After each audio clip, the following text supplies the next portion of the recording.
என்னென்னு சொன்னால் இப்போ நார்மலாக முஸ்லீமை வெட்டிங் பண்ணுனா முஸ்லீமாக தான் மாறணுமென்ற ஏதாவது ஒரு கட்டாயம் உங்களோட மத்தியில் இருக்குதா? இல்லை, அவங்க நல்ல நோக்கத்தில் தான் கேட்குறாங்க. இல்லாட்டி உங்களோடதுலேயும் வந்து இப்போ நார்மலாக வச்சுக்கொண்டா இப்போ சமுதாயத்தில் ஹிந்துஸும் கிறிஸ்டியன்ஸும் நிறைய வெட்டிங்ஸ் நடக்குது. ஸோ அவங்க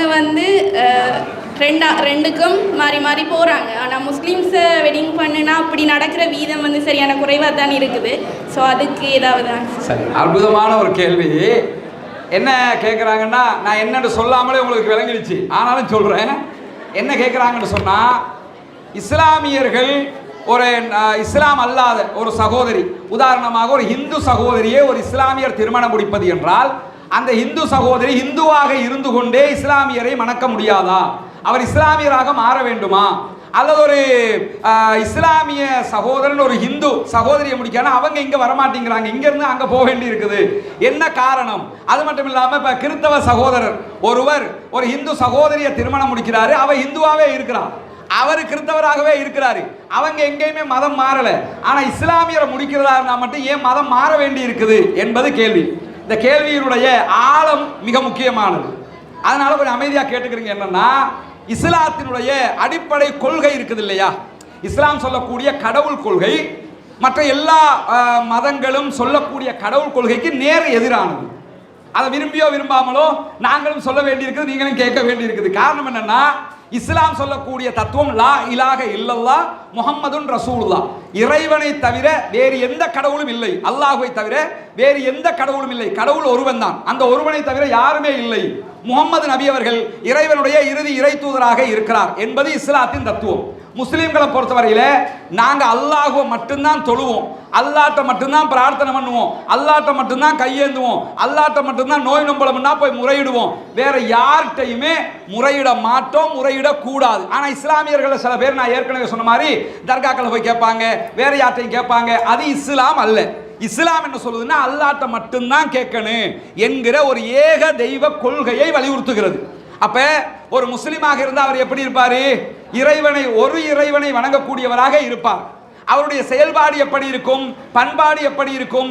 இஸ்லாம் சொல்லுகிற எல்லா செயல்பாடுகளும் நீங்க எங்களை பார்த்தாலே தெரியும், ஒரு தனித்த சமூகமாக தெரியுமா இல்லையா?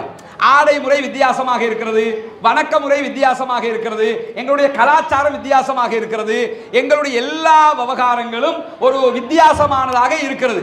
அதில் உச்சகட்ட வித்தியாசம் தான் கடவுள் கொள்கை. இந்த கடவுள் கொள்கை இதே கொள்கையை சார்ந்தவரோடு தான் வாழ்க்கை பயணத்தில் ஒத்துப்போகுமே தவிர, நீங்க கடவுள் கொள்கையில் இரண்டு கடவுள் எம்மதமும் சம்மதம் என்பது பேசுவதற்கு அழகாக இருக்கும், யதார்த்தத்தில் உண்மையா எம்மதமும் சம்மதம் என்று சொல்லுகிறவர்கள் கூட ஒரு மதத்தை சேர்ந்தவர்களாக இருக்கிறார்களா இல்லையா? ஐயா அப்துல் கலாம் அவர்கள் இந்தியாவினுடைய முன்னாள் ஜனாதிபதியாக இருந்தவர், எம்மதமும் சம்மதம் என்று தான் சொன்னார். ஆனால் அவர் முஸ்லீம் என்ற பெயரில் இருந்தாரா இல்லையா? எம்மதமும் சம்மதம்னா நான் ஒரு மதமும் இல்லை என்றுக்கிட்டு எல்லாத்தையும் ஏற்றுக்கிறவேன்னு சொல்லணும். எம்மதமும் சம்மதம் என்று சொல்லுகிறவர்கள் கூட ஒரு மதத்தில் இருப்பார்கள்.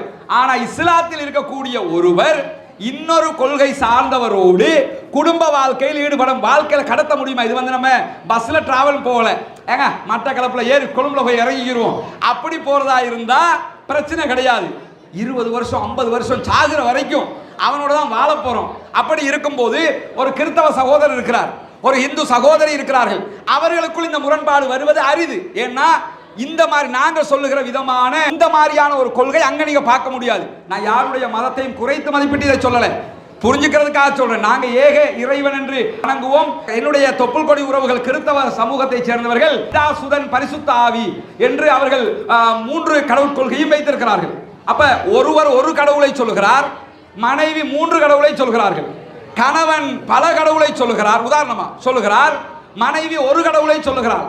வாழ்க்கை ஓடுமா? குழந்தை பிறந்துருச்சு, ஆரம்பத்தில் ஆசை 60 நாள், மோகம் 30 நாள் சொல்ற வரைக்கும் இனிமையா இருக்கும், பிரச்சனை இல்லை.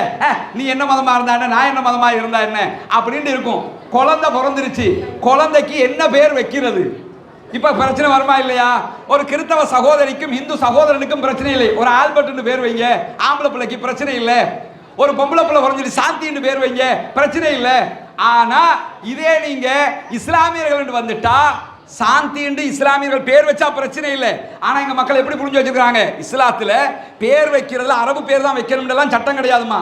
சைத்தானிய பேர்கள் இருக்கக்கூடாது, அவ்வளவுதான். எந்த பேரையும் நீங்க நல்ல பேரா இருக்குதா பாக்குறதுக்கு, சனத் ஜெயசூரிய நல்ல பேரா ஒரு முஸ்லீம் வச்சுட்டு போகலாம். ஆனா நாங்க வைக்கிறது இல்லை. எங்க சமூகத்துல அரபுல தான் பேர் தேடுவாங்க பெரும்பாலும். இப்போ ஒரு குழந்தை பிறந்துருச்சு, பிறந்தா குழந்தை பிறந்ததுல இருந்து பிரச்சனையும் சேர்ந்து பிறக்கும். எப்படி பிறக்கும்? இந்த புள்ளைய எந்த மதத்துல வளர்க்க போற, நீ ஏத்துக்கிற இந்து மதத்துல வளர்க்க போறியா, நான் ஏத்துக்கொண்டிருக்கிற இஸ்லாம் மதத்துல வளர்க்க போறியா? அதோட ஒன்றோ அவ போய் எங்க நிப்பா, கோர்ஸ்ல போய் நிப்பா, இல்லைன்னா இவன் காதி கோர்ஸ்ல போய் நிப்பான். நடக்குமா இல்லையா? அதனால இந்த திருமணம் என்றாலே என்ன, இரு மனம் இணைந்து கொள்வது.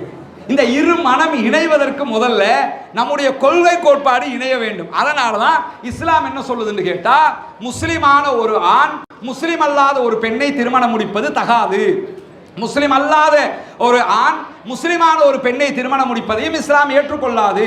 இருவரும் முஸ்லிம்களாக இருக்க வேண்டும் என்கிற சட்டம் சொல்வதே என்னன்னா, பேசுறதுக்கு கேட்கறதுக்கு அழகா இருக்கும். ஏற்கனவே நான் பாட்டை பற்றி சொன்னோம்ல, பாடுவதற்கு அழகாக இருக்கிறது என்று வாழ முடியாது. அது மாதிரி கேட்கறதுக்கு அழகா இருக்குது. நான் ஒரு ஹிந்து, அவர் ஒரு முஸ்லீம், நாங்க வாழ்றோம். இப்படி வாழ்ந்தவங்க யாரையாவது நீங்க 100% இப்படி வாழ்ந்து செத்தாங்க தெரியுமா என்று காட்டுங்க பார்ப்போம். சொல்ல வர்றேன்னா, ஒரு மதத்துல இருக்கிறவங்களே டிவோர்ஸ் அறிவிச்சிட்டு போகும்போது 2 கொள்கைகள் போய் நிக்குமா? உதாரணமா என்பிபியோட சேர்ந்து எஸ்ஜேபிக்கு ஆட்சி அமைக்க முடியுமா? சொல்லலாம், நாங்க நடத்துவோம். என்பிபியினுடைய ஊழல் ஒழிப்பு கொள்கை உதாரணத்துக்கு சொல்றேன். அவங்க ஊழல் ஒழிப்பும்பாங்க, சொல்லி போட்டு இவங்க நாங்களும் சேர்ந்து வர்றோம்ன்றவாங்க. அங்க போய் பார்த்தா நீயே கல்லணுமா, ஆட்சி முடிஞ்சு. நடக்குமா இல்லையா? அது மாதிரி பிரச்சனை வரக்கூடாதுங்கிறதுக்காகத்தான் இஸ்லாமியர்களை தான் திருமணம் முடிக்க வேண்டும். இஸ்லாமியர் அல்லாதவர்களை திருமணம் முடிப்பதற்கு இஸ்லாம் தடை விதித்திருக்கிறது. இது ஒரு நல்ல நோக்கத்தில் சொல்லப்படுகிற ஒரு சட்டமே தவிர நம்ம பரிபாஷையில் இருக்கிற மாதிரி கண்டிப்பாக அதை பண்ண முடியாது. பொய்யாக இருக்கும், நடிப்பாக இருந்துடும்.